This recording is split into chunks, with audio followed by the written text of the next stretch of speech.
2024 সালের জুনে ভারত সফরে যাওয়ার আগে শেখ হাসিনা ঘোষণা দেন সংসদে দাঁড়িয়ে যে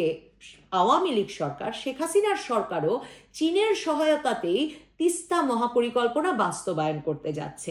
এবং দ্বাদশ নির্বাচন মানে 2024 সালে শেখ হাসিনার করা সর্বশেষ নির্বাচনের আগেই চীনের রাষ্ট্রদূত, ঢাকায় নিযুক্ত চীনের রাষ্ট্রদূত বলে গিয়েছিলেন যে নির্বাচনের পরপরই তারা কাজ শুরু করতে চান তিস্তা মহাপরিকল্পনার। এবং নির্বাচনের পরপরও পররাষ্ট্রমন্ত্রীর সঙ্গে দেখা করে এসে চীনের রাষ্ট্রদূত বলে গিয়েছিলেন যে তারা খুবই দ্রুত তিস্তা মহাপরিকল্পনা বাস্তবায়নের কাজ শুরু করতে চায়, এটার একটা আনুষ্ঠানিক ভিত্তি দিতে চায়। কিন্তু এর মধ্যে মে মাসে ভারতের পররাষ্ট্র সচিব এসে তখনকার আওয়ামী লীগ সরকারকে জানিয়ে যায় যে তারাও এখন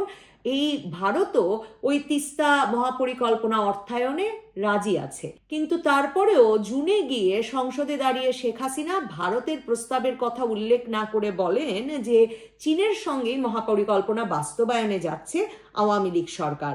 এরপর এই অবস্থায় এর এক সপ্তাহ পরেই যখন তিনি ভারত সফরে যান তখন সারা ভারত জুড়েই আলোচনা চলছিল যে ভারত সরকারের এত ঘনিষ্ঠ হাসিনা সরকার, আওয়ামী লীগ সরকার শেষ পর্যন্ত চিকেন নেকের কাছাকাছি ওই অঞ্চলে এত বড় অবকাঠামোগত উন্নয়নের কাজ চীনকে দিতে যাচ্ছে এবং ভারতকে বিপদগ্রস্ত করতে চাইছে। এই বাতাবরণে একদিকে যেমন ভারত তবু তিস্তা মহাপরিকল্পনা বিষয়ে বা তিস্তার পানি বন্টন চুক্তির বিষয়ে কোনো চূড়ান্ত সিদ্ধান্ত বা চূড়ান্ত আশ্বাস আওয়ামী লীগ সরকারকে দেয় না,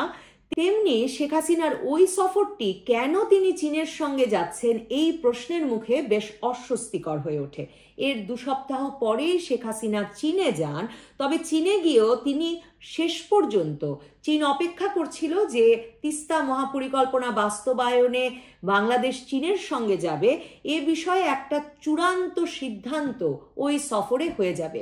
কিন্তু শেখ হাসিনা শেষ পর্যন্ত ভারতকে রুষ্ট করে জুলাই মাসে চীনের সঙ্গে তিস্তা মহাপরিকল্পনা বাস্তবায়নের সিদ্ধান্ত চূড়ান্ত করতে পারেন না।